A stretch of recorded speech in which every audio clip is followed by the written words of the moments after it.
Hi, కొంచెం cornflour, శనగపిండి, వరిపిండి కలిపి ఇవాళ ఇన్స్టెంట్స్గా బూరెలు వేయడానికి పిండి ప్రిపేర్ చేస్తున్నాను.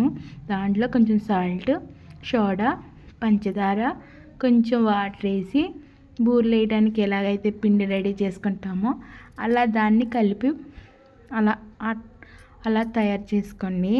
ఇప్పుడు ఆ పూర్ణాన్ని అందులో వేసి బూరెల్లా చేసి నూనెలో వేస్తే బూరెల్లా అవుతాయి.